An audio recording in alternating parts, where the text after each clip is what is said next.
గౌరవనీయులైన ఆంధ్రప్రదేశ్ రాష్ట్ర ముఖ్యమంత్రి వర్యులు శ్రీ నారా చంద్రబాబు నాయుడు గారికి, అదేవిధంగా విద్యాశాఖ మంత్రి అయినటువంటి నారా లోకేష్ గారికి, ముఖ్యంగా గ్రూప్ 2 ఆస్పిరెంట్స్ తరఫున విన్నవించేది ఏంటంటే, సార్ మేము గత 6 సంవత్సరాల నుంచి ఈ గ్రూప్ 2 నోటిఫికేషన్ కోసం వెయిట్ చేసి ఉన్నాం. అన్ని వదులుకుని ఇక్కడికి వచ్చి కూర్చున్నాం. చాలా ఇబ్బందులు ఎదుర్కొంటూ ఇక్కడ ఉన్నాం. అయితే ఎన్ని ఇబ్బందులు ఎదుర్కొన్నా సరే పోరాడదామన్న ఉద్దేశంతోనే ఇక్కడ ఉన్నాం. కానీ ఎంత పోరాడినా సరే చివరికి జరిగేది శూన్యంలా కనిపిస్తుంది. ఎందుకంటే ఈ నోటిఫికేషన్ ఏ విధంగానూ నిలబడదు. గత విధి విధానాలు చూసుకున్నట్లయితే కనుక ఏ కోర్టు కేసు చూసుకున్నా సరే ఈ నోటిఫికేషన్ ఎట్టి పరిస్థితుల్లో నిలబడదు. కానీ మీరు గుడ్డిగా ఈ యొక్క ఎగ్జామ్ ని నిర్వహించాలని ఏపీపీసీ వాళ్ళు మీరు దీన్ని ముందుకు తీసుకెళ్లాలని చూస్తున్నారు. ఇది నిలబడదు. మా వంతు మా ఏపీ నుంచి మీకు తెలియజేసేది ఏంటంటే, రోస్టర్ పాయింట్స్ లో బ్లెండర్ మిస్టేక్స్ అనేవి 100% ఉన్నాయి. ఆ విషయం డైరెక్ట్ గా సాక్షాత్తు అడ్వకేట్ జనరల్ గారు, ప్రభుత్వం తరపు న్యాయవాది అయినటువంటి అడ్వకేట్ జనరల్ గారే జడ్జి ముందు క్లియర్ గా చెప్పడం జరిగింది. అంటే ప్రభుత్వం తరపు నుంచి తప్పు ఉన్నది అని ఒప్పుకున్నట్లే. అదేవిధంగా ఒప్పుకున్నారు కాబట్టి ఈ రోస్టర్స్ పాయింట్స్ క్లియర్ చేసి ఎగ్జామ్ కి వెళ్లవలసిందిగా మేము మిమ్మల్ని మనవి చేసుకుంటున్నాం.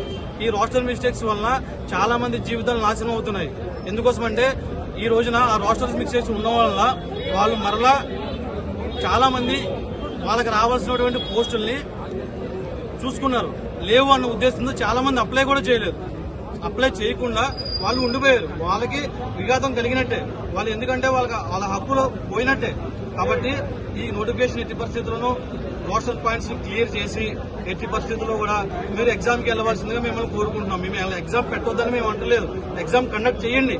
కరెక్ట్ గా రోస్టర్ పాయింట్స్ ని క్లియర్ చేసి ఎటువంటి ఇబ్బందులు కలగకుండా ఎగ్జామ్ కండక్ట్ చేయండి. అంటే ఈ స్టూడెంట్స్ ఎంత ఇబ్బంది పడుతున్నారంటే నోటిఫికేషన్ కోసం రోడ్ల మీదకి రావాల్సి వస్తుంది. ఈ నోటిఫికేషన్ వచ్చిన తర్వాత ఈ నోటిఫికేషన్ కాపాడుకోవడానికి కోసం రోడ్ల మీదకి రావాల్సి వస్తుంది.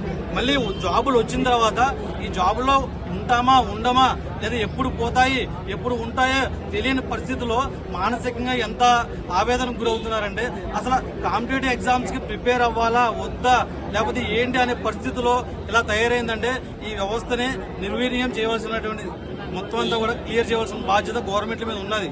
అదేవిధంగా సార్ మీకు తెలియజేసేది ఏంటంటే, మాకు పోలింగ్ పెట్టండి శుభ్రంగా. ఎంతమంది ఎగ్జామ్ రాయాలనుకుంటున్నారు, లేదంటే ఎంతమంది ఎగ్జామ్ రాయకూడదు అనుకుంటున్నారు, దీంట్లో మిస్టేక్స్ ఎంత ఉన్నాయి, మిస్టేక్స్ ఎంత లేవు అనేది మీద పోలింగ్ పెట్టండి. పోలింగ్ పెడితే ఎక్కువ 2017 ఏ విధంగానే ఉదయభాస్కర్ గారు పోలింగ్ పెడితే ఆల్మోస్ట్ 86% మంది ఎగ్జామ్ వద్దన్నారు. విత్-ఇన్ 1 డేలోనే ఆ రోజు ఉదయభాస్కర్ గారు డెసిషన్ తీసుకుని ఎగ్జామ్ క్యాన్సిల్ చేశారు. అదేవిధంగా మీరు కూడా పోలింగ్ పెట్టండి. పోలింగ్ పెడితే మీకు అవసరమైతే పోలింగ్